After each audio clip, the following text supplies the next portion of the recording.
Hey everybody, welcome back to the channel, Review Anything and Everything. And today we are actually diving into, this is not really so much a review, but this is just really a bit of a rant in regards to the evolution of the Mattel Jurassic World / Jurassic Park line ever since they released the Hammond Collection T-Rex, which you see in front of you. Now, there was a comment that I had, that I made talking with someone who was commenting on one of my videos of one of these figures. I forget which figure it was. I think it's actually it was either Allosaurus or it was one of the figures. And, I had mentioned about how the line has evolved so much since the time of the Hammond Collection, even trickling down into the main line.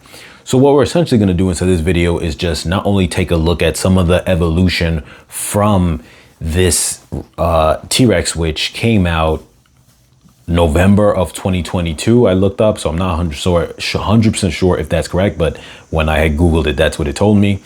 And that sounds about right.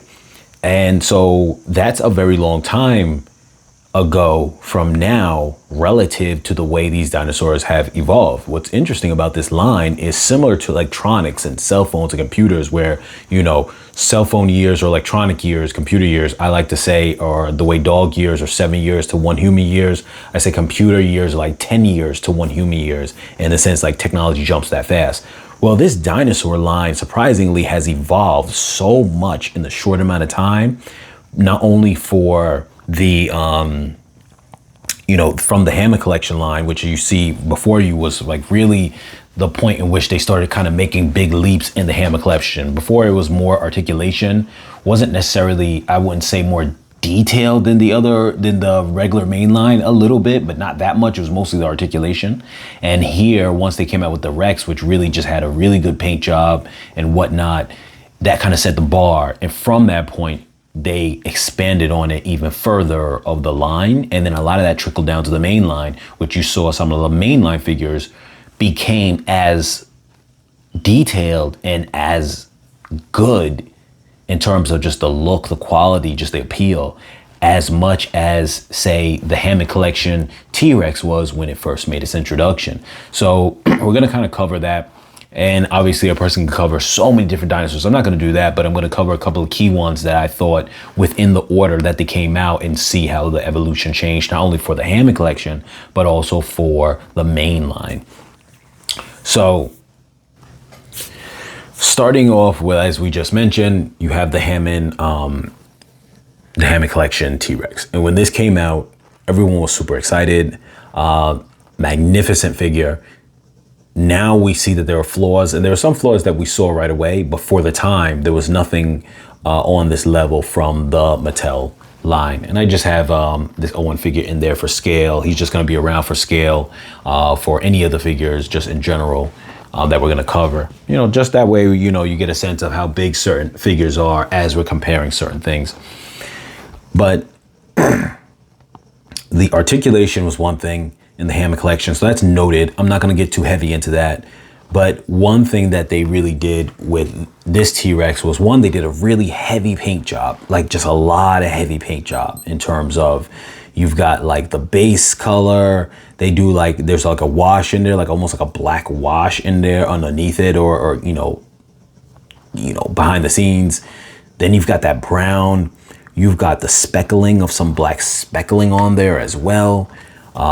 Coming up in here. And like I said, I've done a review on every single figure that you're going to see here, so I'm not going to go into too much detail up close in camera and moving the figure around, but it's more so just talking points. You can see the black stripes on the top that really stand out here on the camera especially, and it's very much just high paint job, high quality, high detail. Even the face, the detail in the paint is just a lot. You could see it.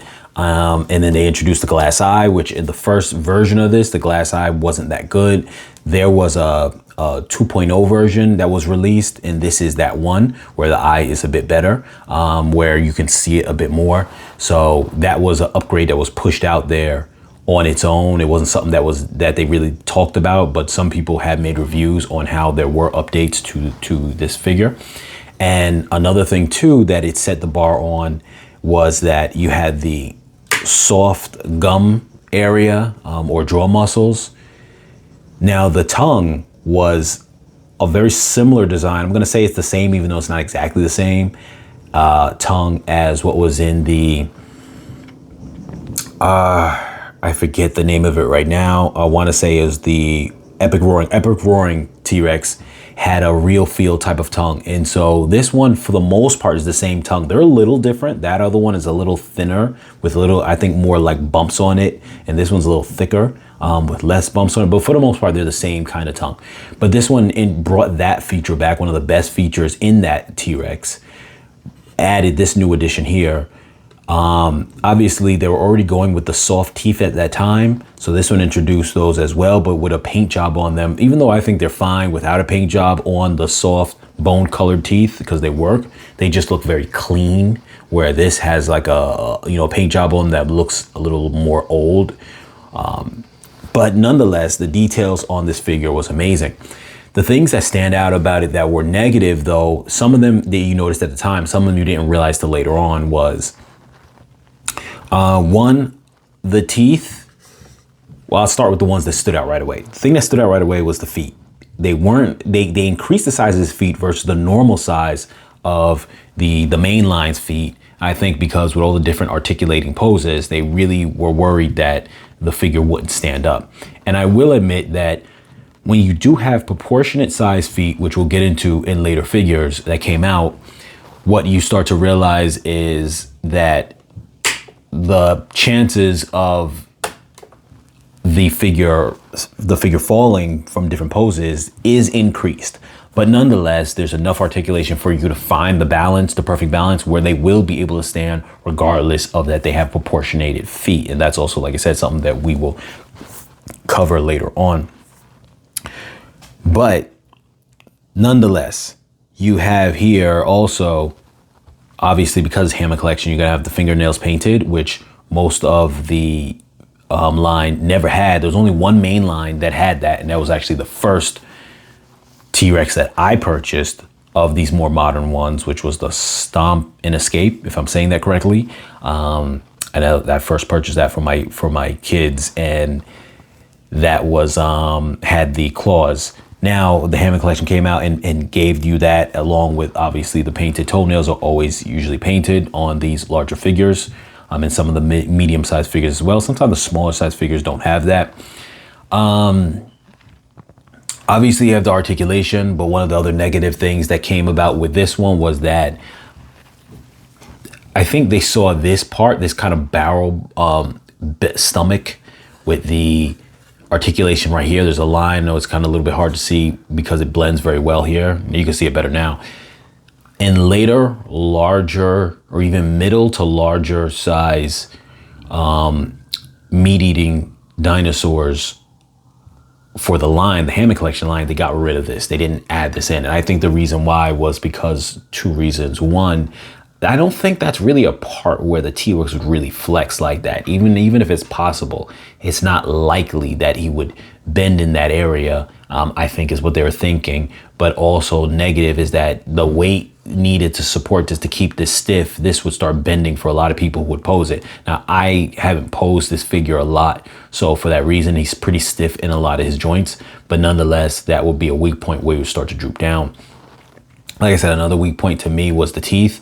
I didn't like the fact that these teeth were so round when the previous versions of the T-Rex had pointy and sharper teeth, even though they weren't painted. And I think the paint is a nice touch, but they weren't sharp. I mean, they were sharp, and this one's not sharp. So that's a negative there when it came to this. But other than those two really negative factors, I would say, the third being the feet as well.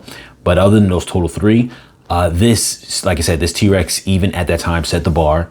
And it would be, from this point on, you would get a lot of things that trickle down from that. So some of the things I'm gonna say that trickle down right off the back is the detailed one, that's automatic. All the other Hammond Collection ones that were of mid-size or larger would get glass eyes now. In addition to that, the mainline figures would get a lot more detail as well, though they never got glass eyes. And I understand that, and that's not a big knockoff because they reserved that for the Hammond Collection. But one thing that this figure did for the main line and the Hammond Collection line going forward that I'm going to really point out. I'm going to say it now because you're going to see it in detail in all the later ones, is the tail length. So all the T-Rex's tails were pretty short for the size of a T-Rex. Now, some of them were okay. They weren't bad, but they weren't great. They weren't the length that a T-Rex's tail should be. This one over the main line was about a good, this is 24 inches, and most of the main line was about 21 and a half. This was about roughly 3 inches to 2.5 inches longer because of that tail over the main line, and that was a significant jump in length. And a big part of that too was the fact that the tail came detached as opposed to being in one big box set that it was attached. So that was something that you had with this figure, along with another positive that came for at least the Rexes later on, and maybe to other dinosaurs as well, specifically the T-Rex, was the proportions of the head. All the other ones used to be larger heads than this. They looked nice, but the heads were still a little oversized for the body. This one's head is actually the size that it should be for the body, which is great. And I've done that in a previous review and mentioned that. In this post here, you can see the paint job on this just looks so nice, and you get the right lighting on it. The cameras actually make it look better than it's looking at, than my eyes looking at it. This is a great one just to kind of put up. It does need an upgrade, and as we go through the evolution in this video, you're going to realize why it needs upgrade for those things that I pointed out already. But one of the key factors too is a lot of people had made upgrades to it in terms of in regards to the jaw of the head, which it's fine the way it is. The only thing I would modify on it is the teeth really, but some people did make a different version head. They made different version feet. So for that reason, right away there was that you know, aspect of people wanting an upgrade. Two that I'm going to bring into the picture right now that I think came out closely after that one and really benefited, and these are the ones that are most nearest to the Hammond Collection one that I'm going to display. First, I'm going to do the Red Rex and just kind of mention really quickly. Now, this is my favorite Rex. Now, because he was a solid figure in a box without a attaching tail, his tail wasn't able to be as long. But to be honest with you, one thing I noticed too, his feet actually, I did a comparison, his feet were a little bit bigger than the Epic Roaring, which is a far older one. So that was kind of a knock, that his feet, they're smaller than the Hammond Collection Rex, and so they do feel more proportionate, but they were a little bit lacking in regards to, they could have been a little smaller, even though we haven't got to the point yet of proportionate feet yet, but they still could have been smaller, being that the Epic Roaring T-Rex had slightly smaller feet. Now, with that being said, as far as the whole thing, the Hammond Collection, what it brought to this figure here was the better proportionate head, because both of their heads are pretty much the same size. This one kind of makes this part of the jaw a little spiky, but nonetheless, where the Hammond Collection's one is a little bit more rounded off in that spot. But nonetheless, other than that, and then even though it does have the soft material teeth, they are sharper. You don't have, it has, you know, nice detail on in the tongue and this and that, but the main thing was just the proportion of the head is what this one got from that line. Everything else is kind of different because obviously it is its own from the 93 wave, but when it comes to at least just the proportion of the head, that part was good. And then also too, I will say this is not a as long as the Hammond Collection one. But what I'll say is, because of the head, because of the body size, the body size on this one is a little bit smaller than the Epic Roaring and some of the other ones that came slightly before it, like the one for the Dominion movie, the Stomp and Escape one. The body on this one's a little smaller, pinch smaller. The benefit to that is that it makes the tail, even though it's not a really long tail, it makes the tail somewhat more proportionate to the size of the T-Rex for that reason. And this T-Rex is a little bit smaller than the Hammond Collection one, and most of its overall body proportions and whatnot. The head is roughly about the same. For the most part, the head is roughly about the same, maybe a pinch smaller, but for the most part, they're about the same.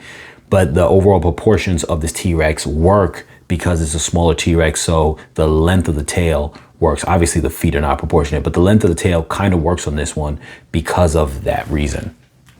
I actually just want to pull out my tape measure just so I can just on scene, kind of just note the length of certain ones. So this one's length is 21 inches. So the reason why I say that that is a standing out aspect is because most of the other mainline T-Rexes were about 21, 22 inches long. This is essentially the same length, but you're getting slightly smaller T-Rex, which most people would be like, I want my T-Rex is bigger. But it works in this case because it makes his proportions a little better with his size, where if you were gonna make him a little bit bigger, you'd have to make him longer than this. So that's one of the reasons why I really love this Red Rex. Other than that, one of the play features, and this is not part of the evolution of the details and stuff like that, but one of the play features on this that was amazing was the whole ability to swallow figures, and they didn't have to increase the size to be outrageously proportioned like the, I think it was the Devour T-Rex from the Dominion line. If I have that name correctly, I don't think I do, but just from the Dominion line, that one has a bigger head and an open area to kind of put a figure in its throat, but it couldn't swallow all the way. But nonetheless, the head proportions was so huge to accommodate that, which you didn't need that. This one could actually swallow this Owen figure without a problem and still go down his throat and still come into the belly area. So that was amazing to me. And the detail of the skin just looks really nice. But this, like I said, it got some of that detail, and I feel the paint job from the Hammond Collection one, the only difference is obviously the material is different. But that is something I felt was carryover. This one right here, I thought, and obviously you could tell that this one came out around the same time as the Red Rex, because on the other side of the leg, and I'm not gonna spin them around right now, but you have the, I'll do it. I'm just trying to run through all these dinosaurs. You have this part here for the code, comes down as like almost battle damaged flat piece of skin, which the Red Rex introduced that with, and then this one came shortly afterwards with that same thing. One thing I liked about this one is that I never had the previous ones, but the proportions on this similar after the Hammond Collection T-Rex, and even though he's not as big because he's part of the main line, let me just add that in. The other one you just saw was part of the Red Rex was part of the 93 line, but we still group that into the main line in terms of the quality that you get for the most part. This one also is part of the main line, and one, they introduced the soft teeth, probably for the first time in a dinosaur that was not a T-Rex. So, or at least that I can recall off the top of my head. So that was showing you the upgrade of the Hammond Collection coming in the direction of like, not necessarily Hammond Collection because you already had the soft teeth otherwise, but just in general, from that point on, they started saying, hey, let's introduce these things to other dinosaurs. So now you're getting that realistic teeth, softer teeth, realistic, better proportion teeth, not over jumbo sized teeth in another large theropod that's not a T-Rex. So that part was cool. You had these soft quills, so the detail is just really great. But one of the big aspects of this, even though his teeth are, his feet are a little bit big, I will admit that, but nonetheless, they're not that much any bigger than, say, the regular T-Rex's feet go. They're a little more spread out, but as they're not as big as the Hammond Collection feet. But the overall proportions of this Indominus is better than the previous Indominuses. I think there was 2 Indominuses before this. I didn't have them, but this one's proportions definitely fit in line with the T-Rexes, and it wasn't oversized, where the other ones had an oversized head because one had a swallowing effect. The other one, I'm not too sure, but this one's just, the proportions are just great. The body's not too big. They fit with the size of the head. The head is more important on size scale with the Hammond Collection T-Rex.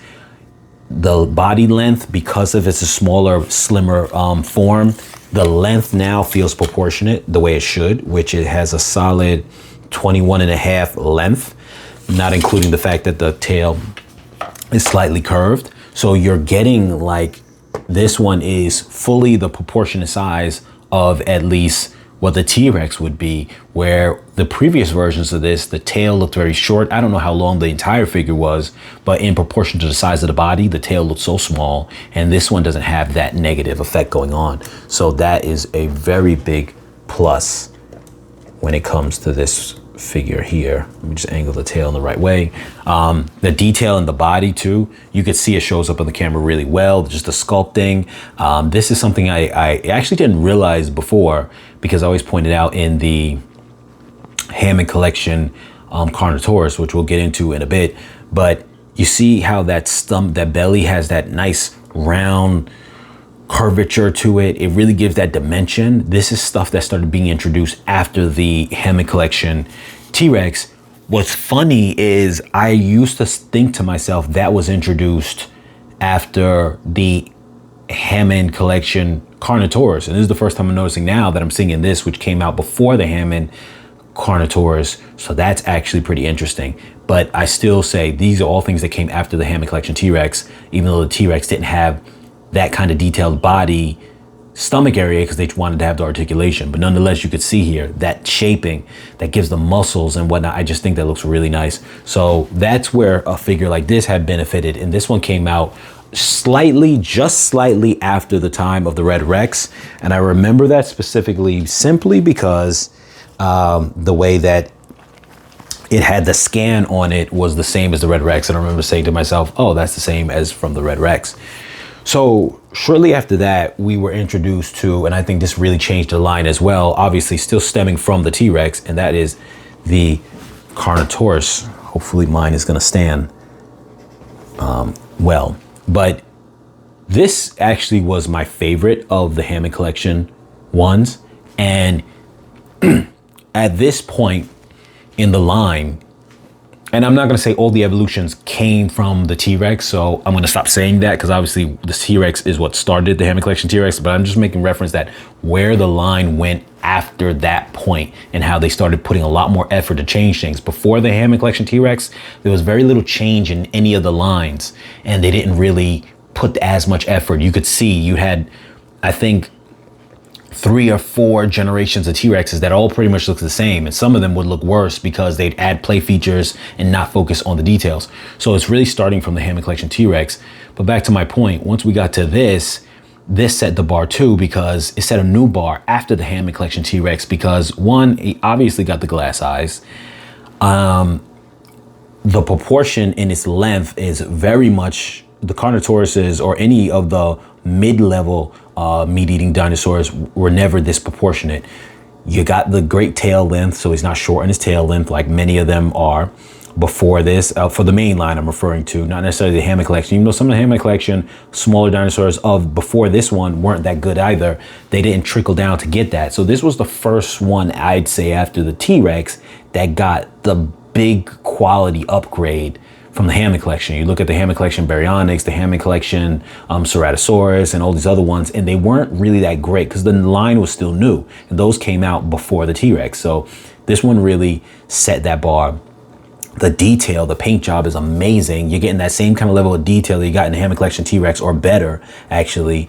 You get that detail inside the stomach too. Like, look at the details of the stomach, the a little bit of the rib showing, the round curvature of the belly with the muscles that go into the arm, you know, the veins and the curves on the stomach. So it really brought that here. And then, you know, the mouth with the teeth, you got the soft teeth done, but also too, the teeth are proportionate. Now on figures of this mid-level size, they didn't have this type of teeth on these. It was only the T-Rex. So now they had actual proportionate teeth for the size of the figure. But the real kicker, the real changer that everyone noticed in this one was the size of the feet. These are proportionate feet to the size of the dinosaur. And though they made it a little bit harder to stand, nonetheless, because of the articulation, you were able to still get them to stand. But this really set the bar for the mid-size to smaller size theropods. And we're focusing just on the theropods in this video, just heads up if you haven't realized that already. Obviously other dinosaurs had got aspects of them that were upgraded as well, like the Hammond Collection Brachiosaurus did lend its details to the Legacy Collection Mamentrosaurus and Diplodocus, but nonetheless, we're just focusing on this and just saying this expands to all the general line in general, even though we're just showing theropods. So this to me was a really big upgrade. And I'm going to tell you what this ended up spinning out to and how I felt that it benefited so much. So from the Carnotaurus, we then had these two. The gray one came out slightly before it, but both of them have a very similar design. And I just think both of these are like some of my favorite, especially for the fact that they're affordable because they are smaller, one of the smaller lines. You can see them standing next to Owen just to give you that sense of scale compared to what the Carnotaurus was and whatnot.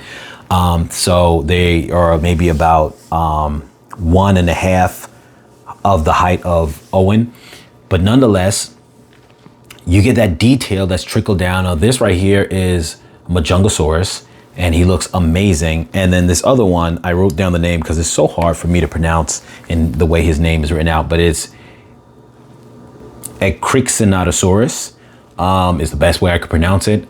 I don't know if that's how it's said, but we're just gonna go with that, Ecrixinatosaurus. So you could see here that first off, he came out a little bit beforehand, and we're just gonna take a look at him. Now, one thing he did even better actually than the Carnotaurus was they got his arm proportions right, because Carnotaurus's arms were a little too long. But look at that detail in the stomach, the musculature that I was pointing out before, but this is now a regular line. It's not even a Hammond Collection line. Look at all the details in the scales, how the scales are different than the scales on the back, where they get bigger here. You know, maybe his legs had to be tougher. The scaling here is also different than the scaling on the back. You see the little bumps and the scoots. You see the little bit of blue stripes there, you know, maybe just indicative of like this being a male and it's to show that pattern or whatever the case is. But look at the details on the head. Look at all those little details of the scales going from small to bigger with the big bumps and the scoots and the horns and these big horns over here. And the eyes look so nice. Look at all that. And then in addition too, he's got the teeth on him for such a smaller figure. He's got the realistic bone looking soft teeth that are proportionate. No longer those huge giant teeth on figures that don't fit them. Like say the old school baryonyx, like where the teeth were chunky and rounded. These are now in smaller figures. So the fact that this is half the size of the Carnotaurus, but has just as much detail is amazing, and the paint job is amazing. Granted, you aren't painting the toes, but also too, look at the proportion of the feet. They are equally proportionate to the body sizes of this as Carnotaurus's feet were to Carnotaurus. So that's amazing. Also too, the tail lengths are better. Now, this tail doesn't look short to me at all. It looks long enough to be realistic, but it feels like he's more of a stocky one dinosaur that doesn't have a super long tail, because some dinosaurs are like that. If you compare the proportions of say an Allosaurus's tail length versus for his size versus a T-Rex tail length for its size, you'll notice that the T-Rex's tail is not nearly as long as the Allosaurus for his proportionate size. I think the Allosaurus' tail is just as long as the T-Rex's tail, but he's like not even half the size of a T-Rex. So some dinosaurs are built like that. This tail doesn't feel short to me at all. It just feels a little stocky, but it feels right for the figure. And that's one of the things that, you know, comes along with this figure, along with, look at all that detail on the tail, how you get all this extra scaling that goes on it. Just the work in the veins, the detail is so great for being a basic mainline figure. He's not even like a Hammond Collection, it's not even whatever. That kind of level of detail, I would say even surpasses in some ways the Hammond Collection T-Rex. Not in every way. This Hammond Collection T-Rex's face was amazing, the head, but the body, that has more detail in the sculpting, not necessarily in the paint job because that was a much bigger figure, but the sculpting, but also having the proportionate feet. And this is the same thing. They pretty much just, it's a different dinosaur, but the same thing as the Ecrixinatosaurus. You've got the same, look at all that compact, really chunky body with the stomach behind the leg, the muscles for the hands, the hand size is the same. You know, same similar species of dinosaur. Both of these, Majungasaurus, this dinosaur here, and the Carnotaurus all come from the same family. From what I looked up, you can see the paint job looks really nice here, details, but nonetheless, look at all the details in the skin, as far as different textures on the legs versus the lower legs versus the body, all that detail. And then once again, because this one has the same feature as the Ecrixinatosaurus, the Majungasaurus has the same kind of, for the most part, action feature, but you got those same kind of teeth, nice head sculpt. The proportions are nice. The feet proportions also are the same, where you got that nice feet proportions that are not oversized like in previous figures. So it's amazing, except this one is a dinosaur that happens to, I don't know if biologically that's factually the case, but in this situation, his tail is longer than the Ecryxenatosaurus. Sorry, I'm gonna keep butchering that. But it looks right on him. And you see he's got a high tailbone area, so it elevates him higher, but it's very long. So for the proportion of this dinosaur, he's got a very long tail. Back in the days, not even that long ago, and say 2022, early 2022, these dinosaurs had short tails, really short tails. Like almost every single dinosaur theropod had a short tail, and that's not the case here now. Now they have proportionate tails, where here the tail is at least 1/3, if not more, almost more than that of his body length, maybe 40% of the body length. You know, it's crazy. This figure right here is roughly about 12, a little more than 12.5 inches, and the tail alone is like 5. So it's, you know, almost 40% of its body length from tail. Like it's crazy. Like that's something we didn't have before, and proportionate teeth, and they stand well. Great. I'm sorry if I sound excited, but it's true. Like just what they did with the line was simply incredible. Now, also around this same time frame, those dinosaurs came out, you had Beckelspinax, and I bring him into this mix because those two that you saw there were smaller theropods.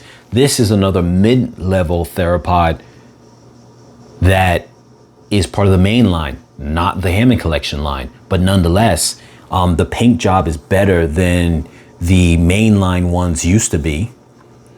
The tail is once again, it's not super long, like an Allosaurus type of long, but it's proportionate enough that it feels right on this dinosaur. It doesn't feel short at all. It feels long enough, and it makes up a good proportion of his body length. Just to do the measurements, he is a total of about 17 inches long, and the tail is 7 inches long. So 7 of his 17 inches is his tail. It feels pretty good in terms of proportion. This is a mid-sized Carnotaurus-sized dinosaur. Now his tail is not as long as Carnotaurus's. That's fine, because once again, the Hammond Collection one is different. On top of that too, his tail is bent. So, and he's a different design dinosaur, but nonetheless, some of the things that you have carrying over to this main line is you have just nice detail, nice body muscles. Like I said, because the old lines predating, it's like 2022, wasn't really like this. It would be like almost like a flat surface with some kind of scales and some paint job, but you didn't sculpt in the muscle. So here you get this fat belly showing round, goes into the musculature of the arm, shoulder area coming into the arm. You get these big veins and wrinkles all along the side of the belly. So you have that dynamic of the belly not only coming out at you, but the dynamic of the veins and the curves along the belly and the musculature on the shoulder, with some more curves of his loose skin, which looks similar to like an iguana type of skin, even going along the neck, while you have all the color transitions and the extra flaps on the neck. Like all that extra detail is amazing.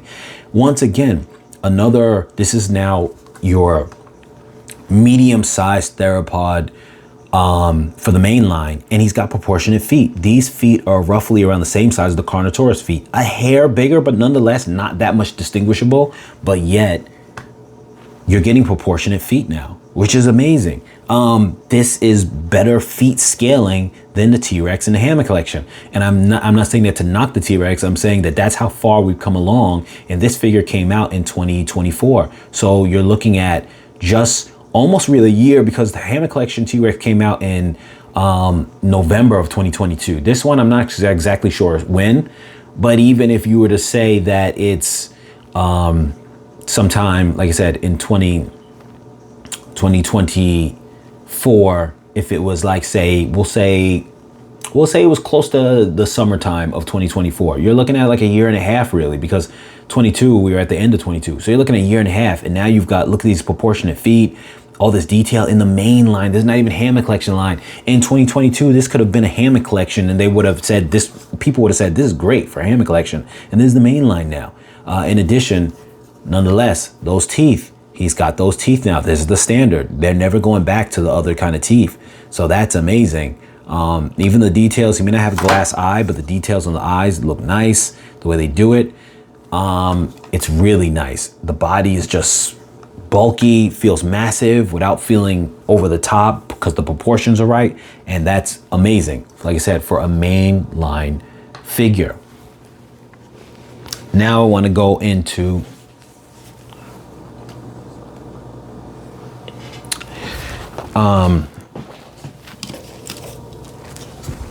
going into the later or the latest Hammond Collection large figure.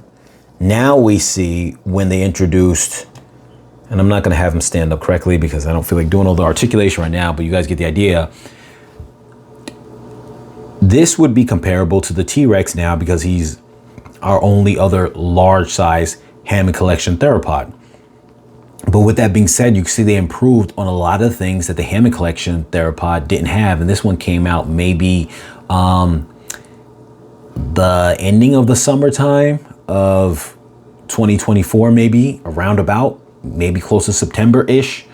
But nonetheless, you can see the improvements. Now, the proportionate feet. His feet are now proportionate to the body size. They're a lot smaller, but relative to the size of the dinosaur, they're great. This is the feet that should have been for the T-Rex. And in addition to that, when people customized the feet that they made for the Hammond Collection T-Rex for the fans had made custom feet that was being shopped around. These were essentially the size of those feet. They looked like this. I don't think I'm going to be able to get him to stand up right now. But nonetheless, you know, he's got the proportionate tail, obviously, like that wasn't a problem in the Hammond Collection Rex. But you can see, like I said, the feet haven't been improved, have been improved, I'm sorry. And then also, let me put him behind him.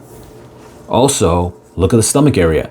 They did more of the musculature and did away with that area for him to articulate. Now, granted, it could have also been because he has the spines, but I think they just did it because they realized having better detail is better than having a joint here, because you really don't need a joint here, because any pose you want him to stand, for the most part, you can kind of do that just the way it is. If you want him to be a little curved, you can curve his neck, curve his head a little bit. Now, granted, you might say it'd be better if he can curve his stomach, but I think that that's still more of a negative than a positive, because the joint getting loose makes the whole body slant.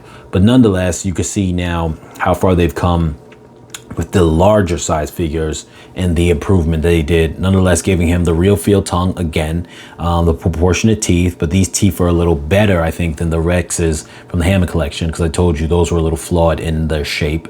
And just overall, it's just a bigger improvement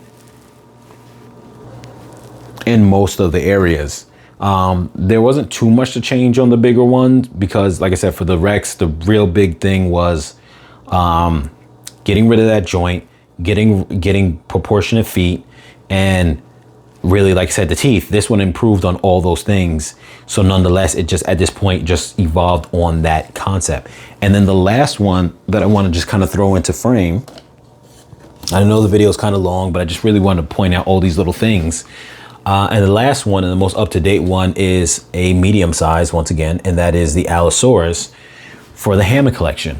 So here you're getting all those benefits, but the reason why there's such a big deal for this specific dinosaur specifically, not so much for the line, because I think the Carnotaurus, though it came out, I think almost like a year before this one, matched its detail easily. You know, so this is not necessarily any improved in terms of the detail over that one. You do have all the upgraded features like the glass eye. You've got the very nice teeth, and this one's teeth are very proportionate, razor sharp. They're very thin, so it's almost like fitting to the dinosaur specifically here, where you start getting where I feel like the teeth are Allosaurus's teeth and not just generic small bone-like, you know, rubber teeth. They are, when I say bone-like, I mean the color and whatnot, and that kind of bone feel. That's how these teeth, what they make me think of. But being soft rubber, but sharp and detailed, their own separate mold. Now they're on the level of actually making the teeth, not just some generic kind of mold or whatever, but they seem very much fitting specifically to the dinosaur they belong to, because these teeth, I've never seen them look like this before. And the Allosaurus has been known to have razor sharp, knife-like teeth for serrating its meat or its prey rather than pulling chunks of meat off. And it really looks that way, the way they're angled and everything. So that's a bonus too, that you're getting to the point now where in the line, the teeth are actually catered to that specific dinosaur.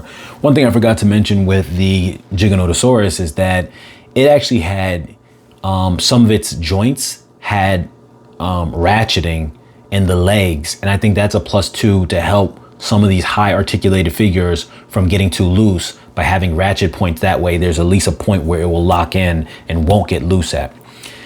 But so like I said, with this one, there's not too much of a difference now. Where the Carnotaurus gave 2 joints in the tail, most of them gave 2 joints in the tail. This one just gives a very articulated long tail. They could have gave a breaking point and they didn't. And what's funny is, I don't know if that's a plus or a negative, but what I will say is that that allows this tail to be a lot more bendy throughout it, because the base of the bend doesn't have to start here where you'd have that second joint. It could start all the way up here, which means this gives more room to flex in here.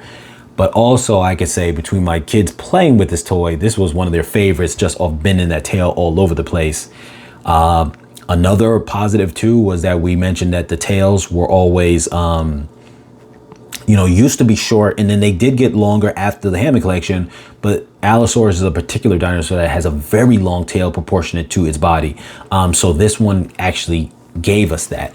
And with that being said, I'm going to measure it just so you can see how long his tail is, because a lot of people may not realize how long Allosaurus's tail really is. So this figure in itself is 20.5 feet long, because Allosaurus is a very long dinosaur. He's not that big, not nearly as close to the size of T-Rex, but his length is almost that long.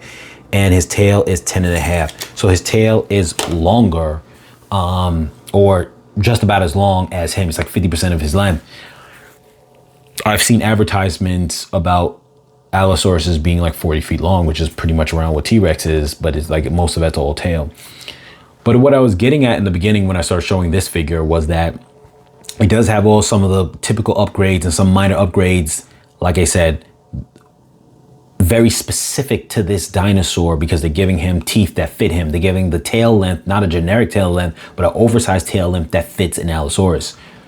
The aspect that's also really great about this figure is because he's an Allosaurus, and they've never made really a good Allosaurus that even came close to the proportion, that came close to the way it should be. I had a big one that was for Epic Evolution line, where the spikes came out of his back. I believe I did a review on that one, so you could check back on the channel with that. I didn't want to bring it into frame. But my point is that for all you guys who are familiar with Allosaurus would know that there never was an Allosaurus that even came close to being the proportion that Allosaurus should be, the size Allosaurus should be, because Allosaurus is not more than like a 2-ton dinosaur. For his time, he was considered big, but in general, he's not really any much bigger than a Carnotaurus. So the fact that all the other Allosauruses that they had were pretty huge, this one is finally at a size for an Allosaurus that is realistic. So this is the first time you're getting a more realistic Allosaurus, but he's coming with all the best features that have finally reached the end point of the Hammond Collection line of where we're currently at, which is the good proportioned feet. Not only the realistic teeth, but now the realistic teeth catered to Allosaurus specifically. A tail, not only longer tail, but a tail dedicated, specifically designed for Allosaurus specifically, because his tail is a lot more longer than all other dinosaurs to his proportion. So these are things that have now gone to him. And that pretty much finishes off what I'm gonna do as far as covering the evolution of the line. But I hope that this helped people understand how far the line has come, and roughly about from the Hammond Collection T-Rex, which was November 2022, let's just round it off to say the beginning of 2023, in the time span of like 2 years, because we're just at the beginning of 2025. So roughly about not even 2 years, I'm sorry, like a year and like maybe 3 months, you could say, a year and 4 months. This is the evolution that has taken place. No, I'm sorry, I'm getting my years mixed up, 2023 to 2025.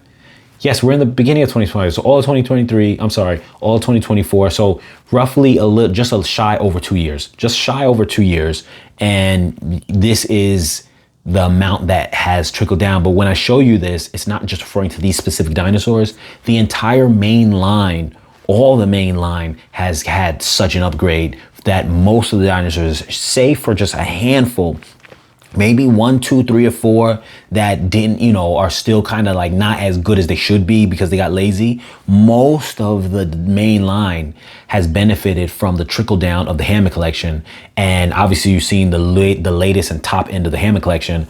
But as far as the main line, the Spinosaurus, the Majungasaurus are pretty much where you're seeing the main line at. And I think it's fantastic. And it's borderline Hammond Collection level, and it's just amazing where we've come from. So I hope this video was enlightening to you guys to just show you that kind of where it's gone. And hopefully though in our brains we probably can't imagine where the line could go. If it's evolved this quick this much in that short amount of time, we can only imagine what the lines will look like in another 2 years.